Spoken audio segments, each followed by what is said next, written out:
Hello and welcome to Daily Tech Tutor. In this video, I'm going to tell you how to use Wan AI's text-to-video feature. So let's get started with the video. Make sure that you are logged in to your account. Once you're on the home page, here you will see an option of text-to-video. You need to click on this text-to-video feature. Here you need to select the model selection, basically which model you're using, which subscription you're using.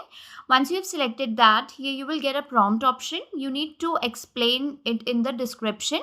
The image description you need to give which you want to create over here. You can just make sure that it is a good descriptive one. As it is written here, you can write up to 500 words over here. Once you have written it, you can choose the resolution, which resolution you want here. And after that, you need to click on generate video. So once you will click on generate video, the video will get generated. As you can see on the right side, the video got generated from the text which has been mentioned here.